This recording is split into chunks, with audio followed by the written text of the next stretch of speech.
അപ്പൊ നമ്മള് ആലപ്പുഴ മെഡിക്കൽ കോളേജിൽ എത്തിയിരിക്കുവാണ്. അപ്പൊ ഇവിടെ നമുക്ക് കഴിഞ്ഞ വർഷം ബ്രില്യന്റിൽ പഠിച്ച കുറച്ച് കുട്ടികളാണ് ഇവിടെ ഉള്ളത്. നമുക്ക് അവരെ ഒന്ന് പരിചയപ്പെടാം. അപ്പൊ ആദ്യമായിട്ട് കൊച്ചിന്റെ പേരെന്താ? സാം ആണ്. സാമിന് നീറ്റ് സ്കോർ എത്ര ഉണ്ടായിരുന്നു? ഓക്കെ, 645 വാങ്ങിച്ച ആളാണ്. എവിടുന്നാ വരുന്നേ? തിരുവല്ലയിലാണ്. മോളുടെ പേരോ? ശ്രദ്ധ എന്നാണ്. ശ്രദ്ധയുടെ നാട് തൃശ്ശൂരാണ്. നീറ്റ് സ്കോർ എത്ര ഉണ്ടായിരുന്നു? 639 ഉണ്ടായിരുന്നു. ഓക്കെ, അടുത്ത ആള് ആരതി ഗോവൻ. ഓക്കെ, ട്രിവാൻഡ്രം 610. മോളുടെയോ?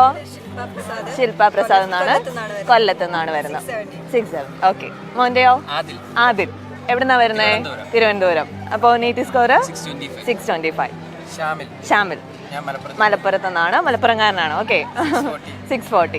അപ്പോൾ നമ്മള് ബ്രില്യന്റിന്ന് ഇപ്പൊ ഇവിടെ വന്നിട്ട് ഇപ്പൊ കുറച്ച് നാളായല്ലേ. അപ്പൊ ഇവിടുത്തെ എന്താണ് നിങ്ങൾക്ക് ഇവിടെ ബ്രില്യന്റുമായിട്ടൊരു വ്യത്യാസം തോന്നിയ ഒരു കാര്യം, അല്ലെങ്കിൽ ബ്രില്യന്റിൽ നിങ്ങൾ മിസ് ചെയ്യുന്ന ഒരു കാര്യം എന്താ? ഫുഡ്. ആദ്യം തന്നെ ഫുഡാണ് പറഞ്ഞിരിക്കുന്നത്. എന്താ ബ്രില്യന്റിലെ മെയിൻ ആയിട്ട് മിസ് ചെയ്ത ഫുഡ് എന്ന് പറയുന്നത്? ഫ്രൈഡ് റൈസ്, ഒരു ചിക്കൻ ചില്ലി. ഓ, ഹോസ്റ്റൽ ഫുഡാണ് അപ്പൊ മോള് മിസ് ചെയ്ത ഒരു കാര്യം. ഓക്കെ, ഹോസ്റ്റൽ ഫുഡാണ് മിസ് ചെയ്യുന്നത്. ഓക്കെ, എന്നാ എക്സ്പീരിയൻസ് പറയാനുള്ളത്? വളരെ നല്ല എക്സ്പീരിയൻസ് ആയിരുന്നു ബ്രില്യന്റ്. അങ്ങനെ വലിയായിട്ട് പ്രഷറൈസ്ഡ് ഒന്നും ആയിട്ടില്ല. ഒരു വർഷം അവിടെ ഓഫ്ലൈനിൽ ഹോസ്റ്റലിൽ നിന്ന് പഠിച്ച ആളാണ്. ഏത് ഹോസ്റ്റലിലായിരുന്നു? അൽജോ ഹോസ്റ്റലായിരുന്നു. ബ്രില്യന്റിന് തൊട്ടടുത്തൊരു ഹോസ്റ്റലാണ്. ബോയ്സ് ഹോസ്റ്റലിൽ പഠിച്ച ആളാണ്.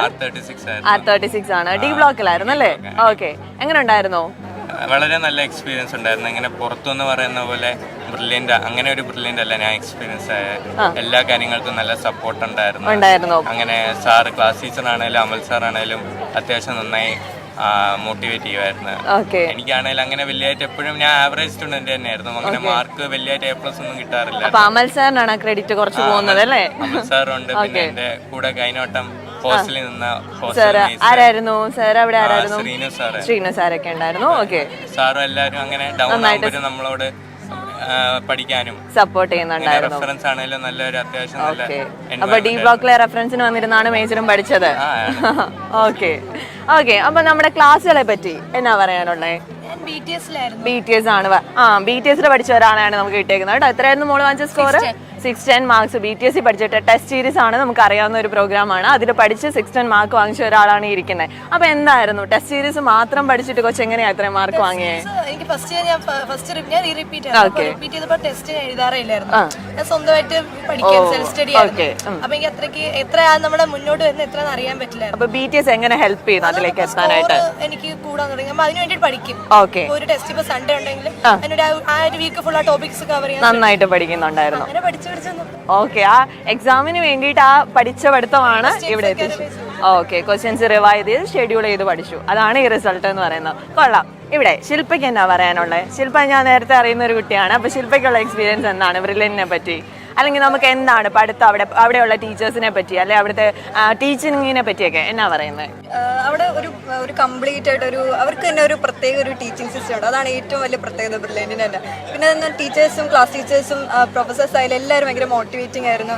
ലൈക്ക് ഓരോ എക്സാം കഴിയുമ്പോൾ നമ്മുടെ മാർക്ക് കുറഞ്ഞാലും പിന്നെ അതിൽ നിന്ന് നമ്മളെ നല്ല റൈസ് ഉണ്ടാവാൻ അവർ ഒരുപാട് ഹെൽപ്പ് ചെയ്യുന്നുണ്ടായിരുന്നു. അപ്സ് ആൻഡ് ഡൗൺസിൽ എപ്പോഴും അവർ കൂടെ ഉണ്ടായിരുന്നു. ഭയങ്കര മോട്ടിവേറ്റിംഗ് ആയിരുന്നു. മോട്ടിവേഷൻ ആണ്. 24 hours അവരെപ്പോ നമുക്ക് വേണ്ടി എന്ത് ഡൗട്ട് ചോദിച്ചാലും നമ്മുടെ കൂടെ തന്നെ ഉണ്ടാവും. ഓക്കെ, പഠനം എന്ന് പറയുന്നത് അങ്ങനെ പോയി. ഹോസ്റ്റലൊക്കെ എങ്ങനെ ഉണ്ടായിരുന്നു? നല്ലായിരുന്നു. ലൈക്ക് നമ്മുടെ കോർഡിനേറ്റേഴ്സും എല്ലാവരും വിസിറ്റ് ചെയ്യുന്നുണ്ടായിരുന്നു. എന്ത് പ്രശ്നം ഉണ്ടായാലും അതെല്ലാം ക്ലിയർ ചെയ്ത് നല്ലൊരു വൈബ് ഉണ്ടായിരുന്നു. പഠിക്കുന്ന ഒരു വൈബ് ഉണ്ടായിരുന്നു ഹോസ്റ്റലിൽ. ഇവിടെ എന്നാ പറയാനുള്ളത്? ഏറ്റവും മോസ്റ്റ് ഫേവറേറ്റ് ആയിട്ട് ബ്രില്യന്റ് ഫീൽ ചെയ്ത ഒരു കാര്യം എന്താണ്? ബ്രില്യന്റില് ഒരുപാട് നല്ല ഫ്രണ്ട്സിനെ കിട്ടിയിട്ടുണ്ട്. ഫ്രണ്ട്സ് ഉണ്ടായിരുന്നു. ഓക്കെ, ഫ്രണ്ട്സ് ആയിട്ടിരിക്കുമ്പോൾ തന്നെ നമ്മൾ പറയാം നമ്മൾ ഒരു കോളേജിലായിരുന്നെങ്കിൽ നന്നായിരുന്നു. ഏത് ഹോസ്റ്റലായിരുന്നു മോൻ? അപ്പൊ നെല്ലിപ്പുഴ. ഓക്കെ, 2 ഫ്രണ്ട്സിനും ഇവിടെ തന്നെ കിട്ടിയിട്ടുണ്ട്. ഓഹോ, അപ്പൊ നിങ്ങൾ കൂട്ടമായിട്ട് ഇങ്ങ് പോകുന്നു? നമ്മൾ 3 പേരും ഒരു ക്ലാസ്സിലും പഠിച്ചു. ഓക്കെ, അപ്പൊ പല ഫ്രണ്ട്സ്, ഹോസ്റ്റൽ മേറ്റ്സും ഉണ്ട്, ക്ലാസ്മേറ്റ്സും ഉണ്ട്. എല്ലാവരും കൂടെ ഒരുമിച്ച് ഇവിടെ അടിച്ചു പൊളിക്കാൻ പോവാണ്. ഓക്കെ, വേറെ ക്ലാസ് ടീച്ചറിന് ഒരു വലിയ ഇമ്പോർട്ടൻസ് ഉണ്ട്. ആരായിരുന്നു ക്ലാസ് ടീച്ചർ? മരിയ മിസ് ആയിരുന്നു. ഓക്കെ, അപ്പൊ മിസ്സിന്റെ ഒരു സപ്പോർട്ട് ഉണ്ടായിരുന്നു. മിസ്സിനെ മിസ് ചെയ്യുന്നുണ്ടോ ഇവിടെ? ഓക്കെ, അപ്പൊ ഹോസ്റ്റലും രണ്ടും അടിപൊളിയായിരുന്നു അല്ലേ? എന്തായാലും ഒരു ഗവൺമെന്റ് മെഡിക്കൽ കോളേജ് മേടിക്കുകയും ചെയ്തു പഠിച്ച്. ഇവിടെയോ എന്നാ എക്സ്പീരിയൻസ് പറയാനുള്ളത്? ബ്രില്യന്റില് എല്ലാം അവര് നല്ല പഠിപ്പിക്കുമായിരുന്നു. നമുക്ക് എല്ലാ സപ്പോർട്ടും അവര് തരുമായിരുന്നു. പഠിത്തം എങ്ങനെ ഉണ്ടായിരുന്നു? ഹോസ്റ്റലിലാണെങ്കിലും നമ്മുടെ ഇവിടെ ക്യാമ്പസിൽ വന്ന് റെഫറൻസിനൊക്കെ വരുമായിരുന്നോ? ലൈബ്രറി ഉണ്ട്. ലൈബ്രറി എങ്ങനെ ഉണ്ടായിരുന്നു? ലൈബ്രറി യൂസേജ് എല്ലാം നല്ല അടിപൊളിയായിരുന്നു. എല്ലാം ഡിജിറ്റലി ഓക്കെ, ഡിജിറ്റലൈസ്ഡ് ആണ് നമ്മുടെ ലൈബ്രറീസ് ഒക്കെ. ഓക്കെ, അപ്പോ നമുക്ക് നമ്മുടെ ആപ്പുകളൊക്കെ, നമ്മുടെ ഇ ലേണിംഗ് ആപ്പൊക്കെ ഉപയോഗിച്ചിട്ടില്ലേ? എങ്ങനെ ഉണ്ടായിരുന്നു അതിന്റെ യൂസേജും വരെ? എക്സാംസ് ഒക്കെ ഞാൻ ഒരുപാട് ചെയ്യാറുണ്ട്. ഓക്കെ, അത് യൂസ്ഫുൾ ആണോ? നമ്മുടെ ഈ ലൈബ്രറി പോലെ തന്നെ ഒരു സംഭവമാണ് നമ്മുടെ ഇ ലേൺ അല്ലേ? ഓൾട്ടർനേറ്റീവ് ആയിട്ട് നമുക്ക് ഉപയോഗിക്കാൻ പറ്റുന്നതാണ്. ഇഷ്ടംപോലെ ബുക്സും ക്വസ്റ്റ്യൻസും ഒക്കെ അവൈലബിൾ ആണ് അല്ലേ? ഓക്കെ, പിന്നെ നമുക്ക് ആലപ്പുഴയിൽ വന്നിട്ട് തന്നെ ഇപ്പോ ഇവിടെയുള്ള വിശേഷങ്ങളൊന്ന് പറഞ്ഞേ. ഇവിടെ കോളേജ് ഒക്കെ എങ്ങനെയുണ്ട്? കോളേജ് നല്ല ഫ്രണ്ട്സും എല്ലാം ഉണ്ട്. ഫ്രണ്ട്സ് ഒക്കെ ആയി കുറച്ച് നാളായല്ലോ വന്നിട്ട് അല്ലേ? ഓക്കെ, ഇവിടുത്തെ അറ്റ്മോസ്ഫിയർ, ക്ലാസ് കാര്യങ്ങളൊക്കെ അടിച്ചു പൊളിച്ചു പോകുന്നു. ഓക്കെ, അപ്പൊ നമ്മള് കുറച്ച് കുട്ടികളുടെ വിശേഷങ്ങളാണ് ഇവിടെ പരിചയപ്പെട്ട. കൂടുതൽ ആൾക്കാരെ വീണ്ടും പരിചയപ്പെടാം. എൻട്രൻസ് സംബന്ധമായ വാർത്തകളും അപ്ഡേഷനുകളും ഏറ്റവും വേഗം ആധികാരികമായി അറിയാൻ ബ്രില്യൻ സ്റ്റഡി സെന്റർ പാല യൂട്യൂബ് ചാനൽ സബ്സ്ക്രൈബ് ചെയ്യുക, ബെലൈക്കൺ അമർത്തുക, ഈ വീഡിയോ മറ്റു സുഹൃത്തുക്കളിലേക്കും മാക്സിമം ഷെയർ ചെയ്യുക.